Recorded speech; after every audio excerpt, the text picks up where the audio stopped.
Good evening, everybody. Thank you for turning out in such big numbers, but also, as I've reflected a few times with people, they're definitely the most punctual crowd I've had on any of these meetings that we've had so far. The purpose of tonight is obviously to talk about Brexit, and what I want to do tonight is give you the absolute definitive position on Brexit. That's what I want to do. Unfortunately, I'm not going to be able to do it, but I will give you an update as to where everything is, and obviously at the end of some comments, I'd be happy to invite questions from you in the audience about any of the issues that come up from the short talk tonight. Are there any EU nationals in the room tonight? Are we not all? That was the trick question, because and I actually wanted to reflect this before I started my comments, because a lot of the things I'm going to be talking about tonight affect EU nationals living here. But of course, there is the opposite conundrum for us now, in terms of as EU nationals going to the EU after Brexit. So there are questions there as well. But thanks for spotting the trick question. Colin, he never loses his sharpness there. So, again, thank you very much for coming along tonight. I want to start off by talking about Brexit, what it means, and don't worry about that, and talk about the economy, people and communities.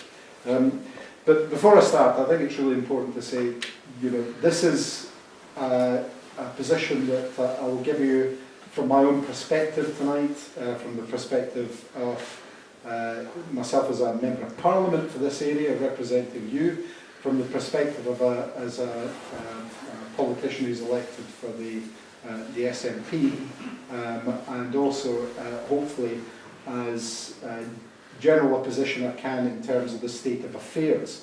And I would start by saying, in terms of Brexit, there is no good Brexit. Every single model that's being produced from, basically just being out in all but name only, right the way through to a hard Brexit, produces dreadful results for people across the piece. At the most extreme end of that, even the UK government's own figures are showing an 8% drop in GDP, gross domestic product, which is a massive, massive impact on the economy. And that means, if you take that, for example, and expand it into jobs, that's, according to the Fraser of Allender Institute, that's up to 80,000 jobs in Scotland alone. And if you take it in terms of the impact it would have on families in terms of their budgets, that's £2,310 per person per year during that period of the hard Brexit. But even if you cycle back to the least worst options, in Scotland that's £1,610 the impact. So even not hard Brexit, just coming out of the EU is a dreadful result for people. The Governor of the Bank of England, Mark Carney, has already said it is already costing households £900 a year. That's the Governor of the Bank of England. So the UK government's own figures, their own Governor of their own Bank of England have pointed out the dreadful effects on the economy. That's a situation that's affecting people across the piece. And Brexit at the moment, as Mark Carney's pointing out, is basically holding the economy in its teeth. What it's about to do is actually bite down and actually hurt the people who can afford it least, because those people will be impacted disproportionately by those figures I've given you, other people who can't afford to lose money, by definition. And you already know what we've got here locally in terms of what's happening with the issues around low pay, around people on social security, or even on tax credits, with universal credit. All of this impact is a dreadful thing to be looking at. And that would be bad for, I believe, for people in any of the nations in the UK. But it's particularly galling that we are facing a bleak Brexit Burek here when we voted overwhelmingly to remain in the EU. And it's even more galling when you consider that the UK government has ignored the will of the Scottish Parliament, and again I pay tribute to those members of other parties in the Scottish Parliament who voted with the SNP over the EU withdrawal bill to refuse consent. And people forget that the only party in the Scottish Parliament that voted to give consent to the EU withdrawal bill were the Tories. Every other single party, the Greens, the Lib Dems, the Labour Party, the SNP, voted to withhold that. So there's a double democratic deficit in terms of Brexit that's happening there. And of course it continues to get worse, because you'll have seen, as your MP, I was there, I witnessed that in real time, when it came to discussing Scotland's position in the EU through the EU withdrawal bill, what were we given in terms of debate time? 15 minutes. Who spoke for the 15 minutes? The government minister filibustered the whole thing. You know, and so there was no opportunity, there has been no opportunity to get you know, recognition of the fact that Scotland has chosen a completely different path from England and Wales. And you know, there are other parts of the UK that have got the same issues. You know, Northern Ireland has the same issues, London has the same issues, but we're a country, and you know, we've manifestly voted to not have this going on. And of course, the other big problem for us just now is the continued refusal to devolve immigration to Scotland. I think we all know that you know, the people in this room, if you don't, I would suggest you're probably pretty keenly attuned to the fact that the biggest problem that we've had in the Highlands for decades, in fact for hundreds of years, has been population decline. Not a problem of immigration, a problem of emigration, of people moving out and not being able to fulfil our needs in terms of an economy. So not having the powers of our immigration in Scotland, not even being considered for different needs, because we do have different needs. You know, a place like the Highlands is already being impacted. I know, speaking to many people at these events and before, that families have made choices, that they felt under pressure, they felt unwanted. What I've been very keen to do, and I've done regularly, is to reassure them that, and they know this, those EU nationals who are living here at the moment, and people from other countries who are living here and contributing to our society, I've reassured them that Scotland wants them, that the Highlands wants them. It's more than that, we need them, and we want them to keep contributing to the society. But because we don't have these powers, that democratic deficit just gets worse and worse. Now, we'll do everything we can in Westminster to stand up for the wishes of the Scottish people, including seeking an extension to the Article 50 negotiating period, and to build consensus for continued membership of the customs union and the single market. Now, you probably heard Ian Blackford MP say this, the leader of the SNP group at Westminster. I believe he's right with this, that if you ask the individual MPs in the House of Commons, I think there is a majority of those individual MPs in the House of Commons who would vote to remain in the single market and the customs union. The problem is that the two major parties, Labour and the Tories, are basically at war, not with each other, as they perhaps should be, because that's the way an opposition and a government are going to work, but actually they're at war internally. So and those voices are very difficult to get to coalesce around a common position like staying in the single market and the customs union. But we're going to continue to do that. The other possibility that's that's floating around just now is in terms of the people's vote, which would be an opportunity seen by many in various forms. It's come out in various forms, but the premise would be that when we see the so-called deal from the UK government on the terms of EU withdrawal, the public would get another opportunity to vote on this. And at that point there may or may not be a vote which actually says let's scrub the whole thing and reset to where we were before, or there may be a different kind of proposition in there. Now, we in the SNP have said that in those circumstances, as a measure to stay in the customs union, stay in the single market, ultimately stay in the EU, which is where we believe we're best served, that we would support a people's vote. There are a couple of caveats I've got to share with you about that just now, not in terms of our support for the vote, but in terms of whether it will actually happen or not. Because I think it's, given the state of play with both the Tory party and the Labour party, I don't believe they will actually come to a consensus about that anyway. So I think it is unlikely that there will be any kind of people's vote.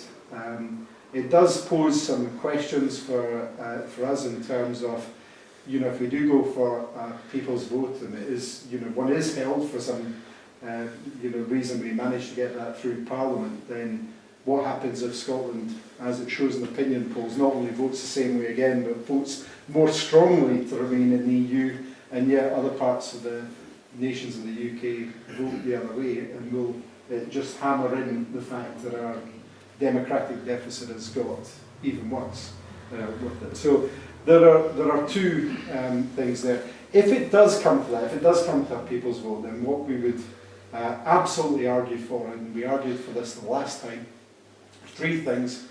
First of all, we would argue to have 16 to 18-year-olds included in the vote, because for many of us this is a dramatic event, but it doesn't directly impact on our futures in the same way it will for those young people now. And most importantly, we'll argue for EU nationals living here to get the vote, because it certainly does dramatically impact on their lives directly for it.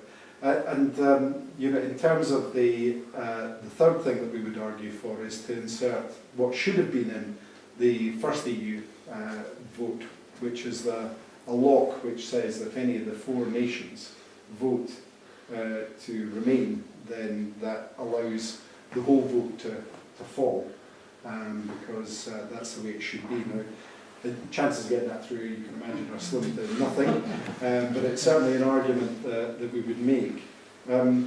So, the effects just now are economic, they are political, but they're also deeply personal for each and every one, and I'm glad to see some of our friends and neighbours who are EU nationals here in the audience tonight. But they're absolutely deeply personal for every one of the 235,000 people here who've come to add to our community and work and live amongst us from other nations of the EU just now. In terms of the Highland economy, being a member of the EU with access to all the economic benefits it brings, we've seen a disproportionate investment here in infrastructure.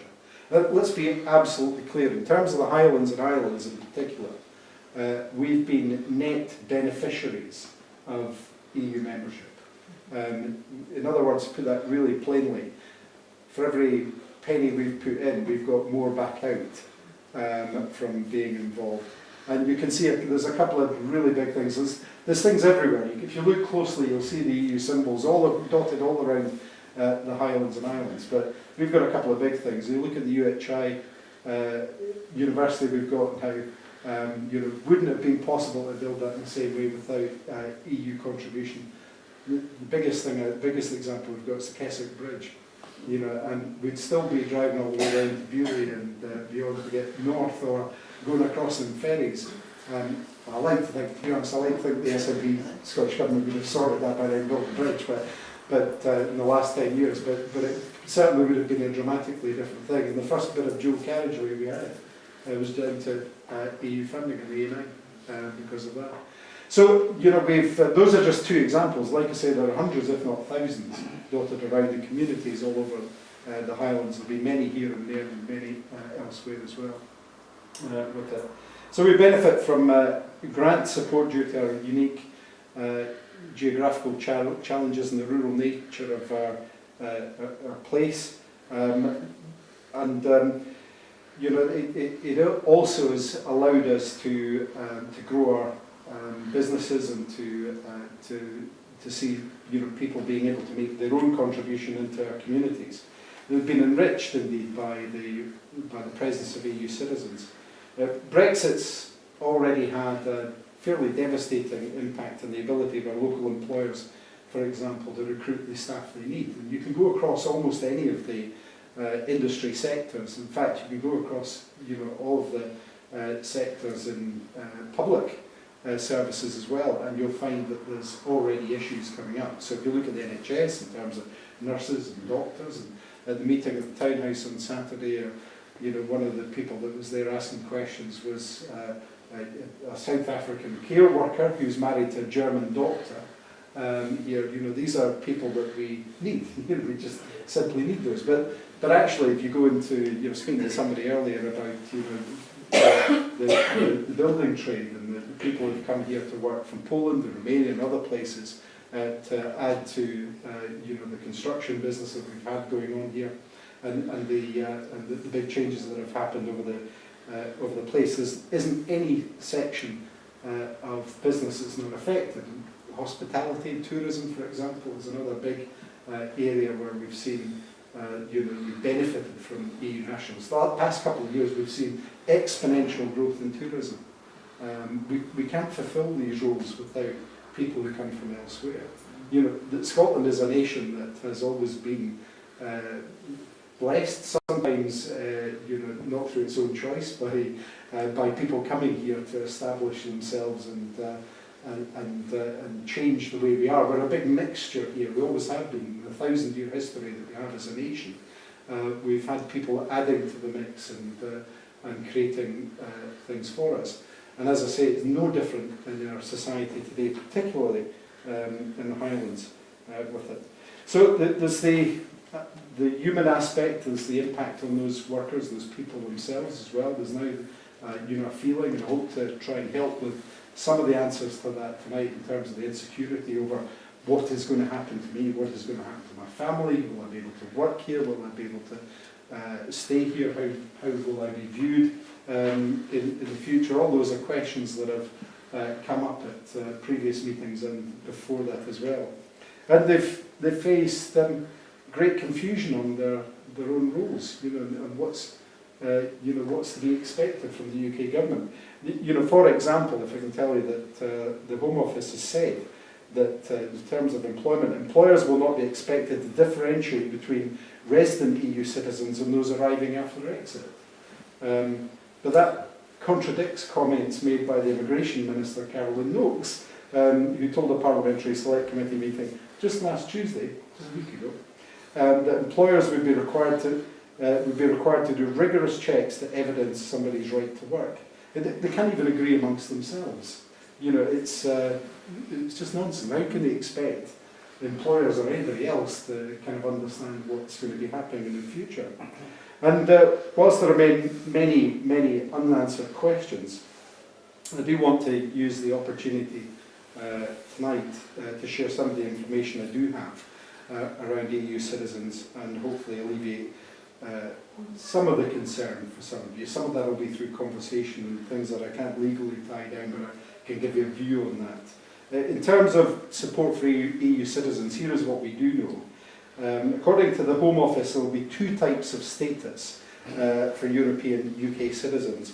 One is settled status, that's the first position. So if somebody has been a resident for 5 years with existing rights, then they will have received settled status. The existing rights include having been in employment or having been a student for this time. The other status is called pre-settled status, and this is where someone has lived here for less than 5 years and is yet to gain qualifying rights such as employment or studies. And we're told that these people will be able to receive pre-settled status until they secure these rights. And the deadline for applying for that will be the 30th of June 2021 on it. They've confirmed that people will be able to apply after this date if you're joining a family member with settled status in the UK. And they further advised that family members could still enter the UK during the implementation period and must register within 3 months of arrival, then apply for temporary status. Family member relationship must be established before the 31st of December 2020 in order to apply. And for Irish citizens, obviously the 1949 Ireland Act means that there is no such requirement. don't have to be concerned with that. Along with campaign groups, we're continuing to seek assurances that all EU citizens living in the UK, regardless of the length of time or their status, will be allowed to stay. That's all the lines I've got from the Home Office. What I've got to say is, what an absolute disgrace that we'd have to read that out to you tonight. To me, it's an absolutely shocking state of affairs that they're even printing guidance like this, or talking about this. We should not be facing this. People living here, people who are our neighbours, our colleagues, our friends, should not be facing having to look at what the rules are. Am I pre-settled? Am I settled? They shouldn't have to know. As far as I'm concerned, and I know this is the way all of my colleagues feel in the SNP, and I know it's cross-party, I think across Scotland in the main. This is just a ridiculous state of affairs. We shouldn't have our people put under this pressure. So, some things we are told now. We're told that application forms will be online and they'll be accessible via a mobile app. Okay, we'll see. The UK government have said they'll take an evidential and flexible approach to applications. Understandably, we're not going to take their word for that, and we're calling on them to produce clearer guidance as to how they intend to process these applications. We were told that people could start applying via their website by December 2018, but that's yet to be confirmed, and given that we're in mid-November just now nearly, it's, I think that's another UK government promise that's probably not going to materialise.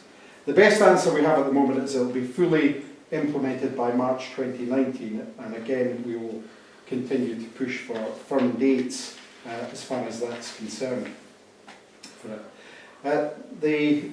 Just to give you some information on Home Office pilots, they're running a pilot system with 15 NHS trusts in the northwest of England, along with 3 universities at the moment. However, family members are not included in the pilot, and I'll have to wait till a later date to have their status confirmed. I'm told that out of all of the EU citizens who are living here in the UK that have applied for that pilot, they've managed to get through 922, which is nothing for it. We believe that not including family members in the pilot is a mistake. The test of the systems will not be rigorous enough for a start, and it will leave some family members with states while others have to wait. And as I said a few minutes ago, nobody should be put in this position in the first place. It's just ridiculous.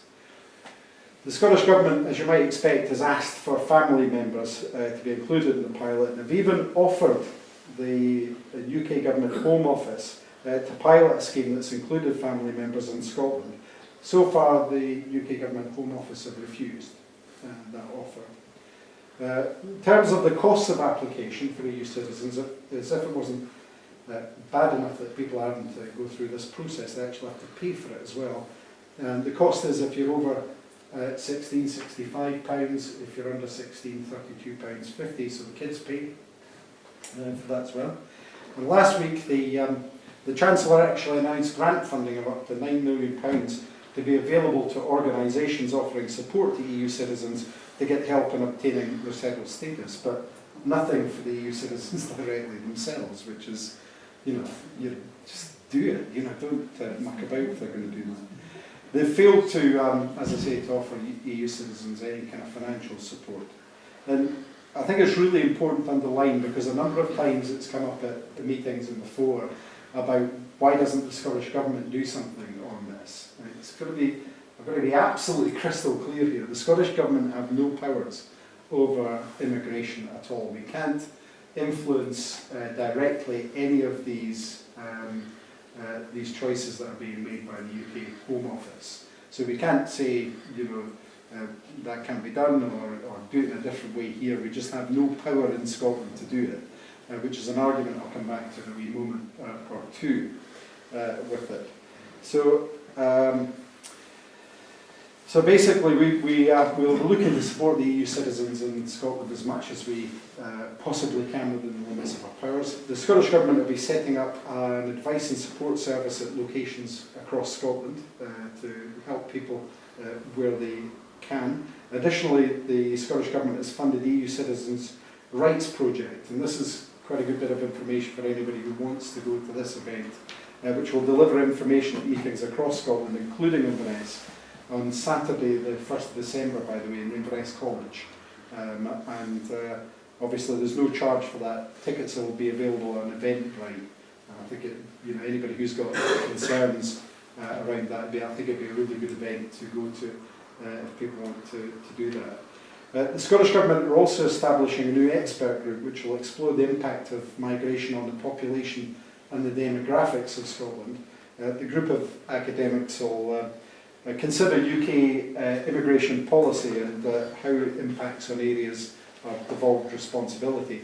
That might seem like something that you already know, but actually what I think is important is to get those figures, to get that academic research into place so that people can actually say, look, it's not just something we know anecdotally, it's not just something we can prove through through some of the figures in the economy, but here's some academic research that backs it up as well. So I think it's a good piece of work to be done. Before I open up the floor to questions, I just want to leave you with a few thoughts. One, as I said right at the beginning, leaving the EU is extraordinarily damaging to the Scottish economy. It's damaging to the Highland economy. It's damaging to our communities. It's damaging to a sense of place that we cherish here. It's not representative in any way, having been proven to be not representative in any way of the people who are here and our views about the people who come to work here with us and live with us. Despite the hostile approach from the UK government here in Scotland, we have a Scottish government which is determined to fight tooth and nail, and at Westminster, me and my colleagues will be fighting tooth and nail for the rights of EU citizens living here. And at Westminster, as I said to you earlier on, we'll also be fighting for the rights of people who want to go and work and live in Europe as well, who come from here, because this is more than just about what we're doing to this place. It's also what we're doing to our relationship with people of other nations again. And I would say to any of the EU citizens that are here tonight, that have come here, that we consider you to be Scots, regardless of where you come from. So, last night we had some Dutch Scots, I had the South African Scot, the German Scot, and many other nations and nationalities of birth.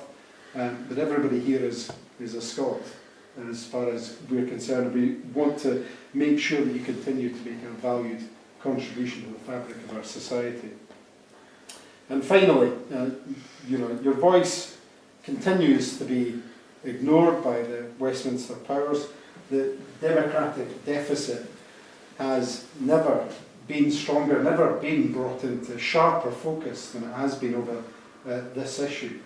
And I think what we've seen, and it's evidenced by opinion polls as late as last night coming out, that people are seeing very, very clearly through the prism of Brexit how the democratic deficit is affecting them directly. And I've got to say that I believe, and I believe it's being reflected by the mood of other people, that the power, the need for independence has never been stronger or more relevant than it is at this time in the minds of many people. And I think if you look at all of the outcomes that I've laid out tonight, the best thing for Scotland would be for it to be able to determine its own course in the world, for it to be able to establish its own place amongst its neighbouring nations, and actually to be able to work with them in the cooperative way, in the friendly way that we all want to. So, and with that, I will be happy to take questions from the floor, so thank you.